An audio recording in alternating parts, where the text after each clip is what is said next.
Hey everyone, welcome back to Astronomy Daily, and it's Saturday, so that means one thing. The weekend wrap. Today's news update, then we run back through the week's biggest news in case you missed any of it. It's Saturday, August 22nd, Series 5, Episode 174. And honestly, this might be the hardware-heaviest week we've ever had to wrap up.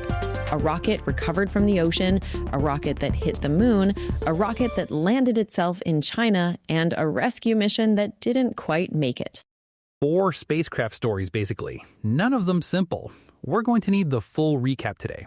But first, China's about to attempt what one lunar scientist is calling the most ambitious robotic lunar mission any nation has ever flown. And it's not some far-off, someday mission. The rocket's already on the pad. Let's get into it.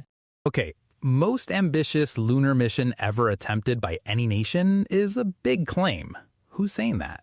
James Head, a planetary scientist at Brown University who's been studying the moon since Apollo. So it's not marketing copy, it's a genuine expert assessment. His exact quote, Chang'e 7 is the most ambitious, comprehensive, and complex robotic lunar mission any nation or entity has ever attempted. So what is it, and when's it actually going? China's Chang'e 7 mission rolled its Long March 5 rocket out to the pad at Wenchang on Hainan Island on August 19th, a 2 3/4 kilometer crawl from the assembly building. The launch window opens Monday, August 24th, and runs through the 31st, so this could go up any day in that stretch, potentially as soon as Monday morning China time. So by the time next week's episodes air, this thing could already be on its way. Very possibly. And once it launches, it's roughly 6 to 8 days to reach lunar orbit, then a couple of months of mapping and prep work before the lander actually touches down, which they're targeting for around the end of the year. Where's it landing? Right on the rim of Shackleton Crater at the lunar South Pole, a 21-kilometer-wide crater whose interior never sees sunlight. That's the whole point of this mission, water ice. We've talked about lunar water ice before. Isn't that already a settled question? Genuinely not, and that's the part people get wrong. Planetary scientist Norbert Schorkhofer put it plainly. There has never been a landed mission to find water on the moon. We've got decades of orbital and remote evidence, hydrogen signatures, permanently shadowed regions that are cold enough to trap ice, but nobody has actually landed at the South Pole and directly confirmed it, measured how deep it is, or worked out whether it's accessible enough to actually use. And that's what makes it the most ambitious one. It's not just one lander, it's a whole toolkit for answering that specific question. Exactly. 4 separate vehicles working together. There's an orbiter, which does communications relay and mapping support and sticks around for years. There's a lander, built for up to 8 years of surface operations. There's a rover, kitted out with cameras, ground-penetrating radar, and soil analysis gear. And then there's the one everyone's actually excited about, a 6-legged hopper. A hopper, as in it jumps? As in it jumps. Using its own rocket thrusters, it can leap up to 15 kilometers across the surface in a single bound. That makes it only the second multi-flight vehicle to ever operate on another world, after NASA's Ingenuity helicopter on Mars. Why do you need something that hops instead of just driving down into the crater? Because you genuinely can't drive into Shackleton Crater. The walls are brutally steep, and the interior is in permanent darkness with no solar power and temperatures cold enough to make wheeled exploration essentially impossible. A hopper can leap in, use its own systems to survive the dark for a short window, drill for ice with an onboard probe, and leap back out. It's the only realistic way to physically sample the coldest, most permanently shadowed parts of that crater. That's a genuinely clever engineering answer to a nasty problem. It is. And Chang'e 7 isn't going it alone either. This is a heavily international mission. It's carrying instruments from Russia, Italy, Thailand, Switzerland, Bahrain, and Egypt, plus a small US-linked payload, a 1.5-kilogram telescope built by the University of Hong Kong with the International Lunar Observatory Association, designed to capture panoramic images of the Milky Way from the lunar surface. A telescope riding along on a Chinese moon lander with an American research partnership attached.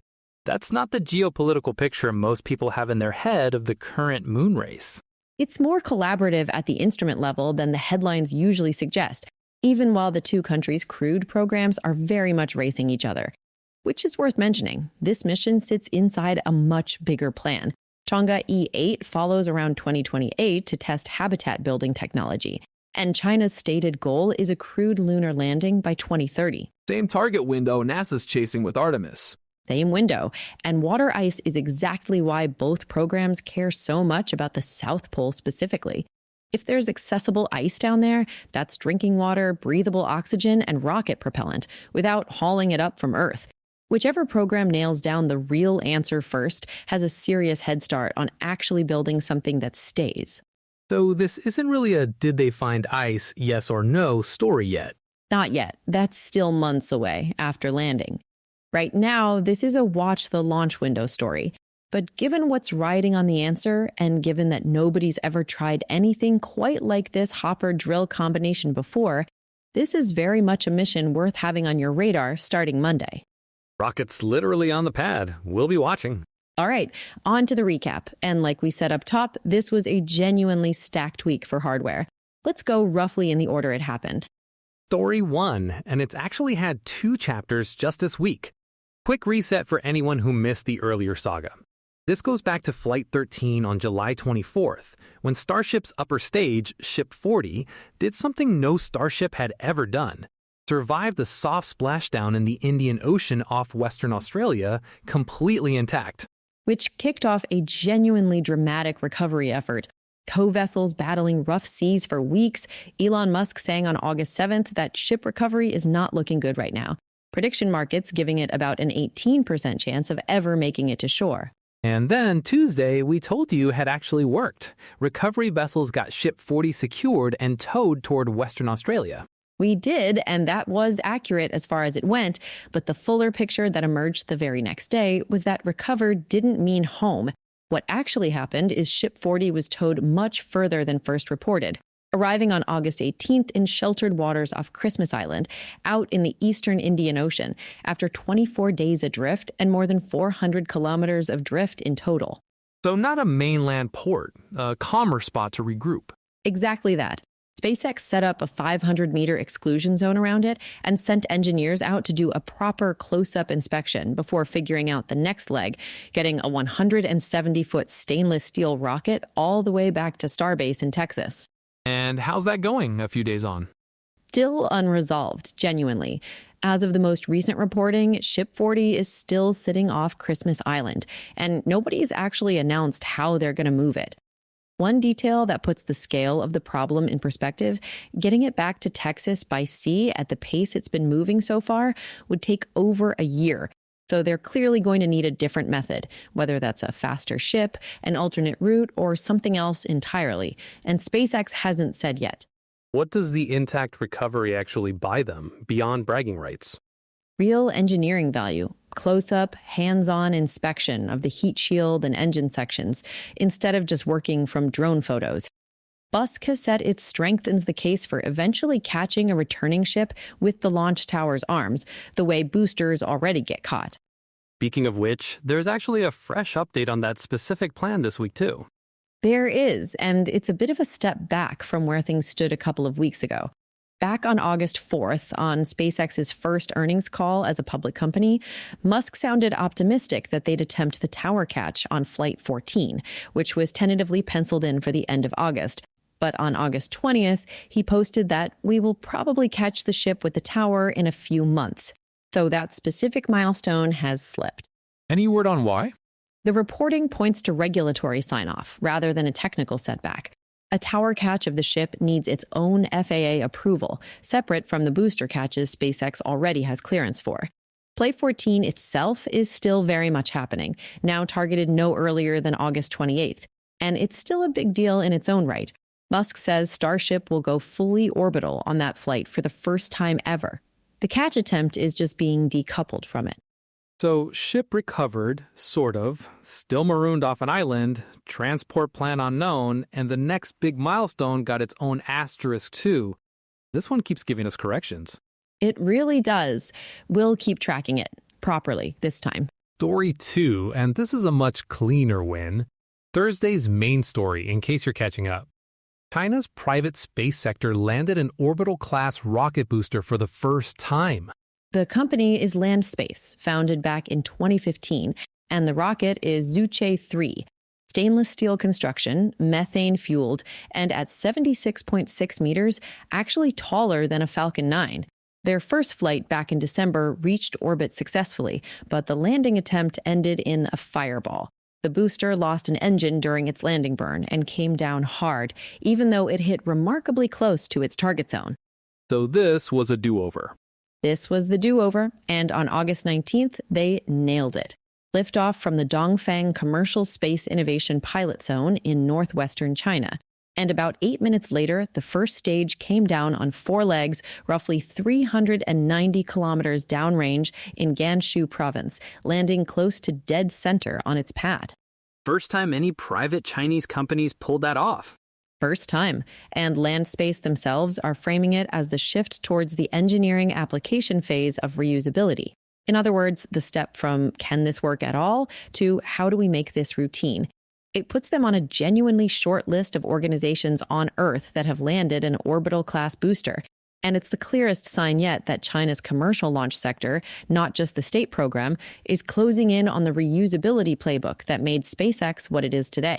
Good news for anyone hoping launch prices keep coming down. Competition's good for that. This is one to watch. Story 3, from Friday's episode. The case of the SpaceX rocket stage that hit the moon finally got closed. Right. On August 5th, a spent Falcon 9 upper stage, long dead and uncontrolled, struck the lunar surface. This wasn't SpaceX aiming for anything. It's leftover hardware whose orbit had finally decayed enough to come down. What made it a story worth following is that astronomers had tracked it well enough in advance to predict roughly where and when it would hit.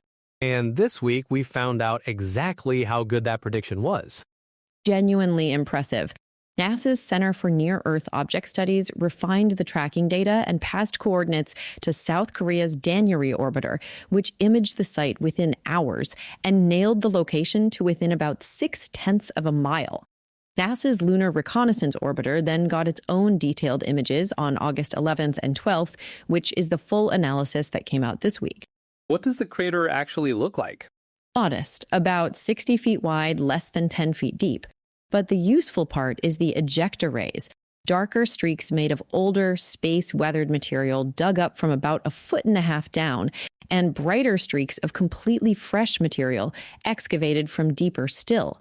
Together, that's a free cross-section of the lunar soil at 2 different depths, which helps scientists calibrate exactly how fast the moon's surface actually weathers over time. An accidental science instrument. Exactly that. For the record, the coordinates are 19.4759 degrees north, 266.7138 degrees east, a small, permanent, uninvited addition to the moon. And story 4, also from Friday, and the toughest one of the week, the rescue attempt for NASA's Swift Observatory has failed. Swift's been watching gamma ray bursts since 2004, but it's been losing altitude faster than expected because of heightened solar activity, puffing up the atmosphere and adding drag. Without help, it was heading for an uncontrolled re-entry before year's end. So NASA gambled on a fast turnaround fix, a $30 million contract with Arizona's Catalyst Space Technologies to build a dedicated rescue craft called Link and dock with Swift to boost it to safety. Built and launched in under a year, if I remember right. Under a year, designed to launch. Link went up July 3rd on a Northrop Grumman Pegasus XL rocket, and for about 3 weeks, it was tracking towards an actual rendezvous. Then Link itself developed an attitude control failure. 2 of its 3 reaction wheels stopped working, and its thruster system malfunctioned, sending it spinning uncontrollably. A software patch clawed back partial control, but not enough for a safe capture attempt. NASA made the failure official on August 19th. So Swift's fate is sealed. It is. Uncontrolled re-entry sometime later this year, with early reporting suggesting not before October, though NASA hasn't committed to a firm date or said anything about where debris might come down. And there's no second rescue attempt planned. NASA Administrator Jared Isaacman's line on it was about as honest as it gets. This is not the outcome we were working toward, but it does not change why this mission was worth attempting. Any silver lining at all? A small one. Link is still going to attempt a close flyby of Swift just to gather proximity operations data. That'll help whoever attempts the next satellite rescue mission. Satellite servicing is still a genuinely new capability nobody's got down to routine yet. So even a failed attempt teaches the next team something. Small comfort for a telescope that's about to become a very expensive shooting star, but not nothing. A rough note to end the week's recap on, but an honest one. That's the job, even when the news isn't great. Okay, that's the weekend wrap. China's Chang'e 7 about to attempt the most ambitious moon mission any nation's ever flown. Plus a big week catching up on Starship's Ship 40 still marooned off Christmas Island with its transport plan unresolved. Landspace becoming the first private Chinese company to land an orbital-class booster, NASA pinpointing exactly where a Falcon 9 hit the moon, and the rescue mission for NASA's Swift Observatory coming up short. A genuinely massive week for hardware, and hopefully a useful way to catch up if you missed any of it as it happened. If you enjoyed today's episode, the best thing you can do for us is leave a rating or review wherever you're listening and share it with a fellow space nerd. Full show notes, sources, and links for every story we covered today are at astronomydaily.io, and you can find us on social media. We're at AstroDailyPod pretty much everywhere. We'll be back Monday with our regular weekday format. Until then, keep looking up. See you then. Clear skies, everyone.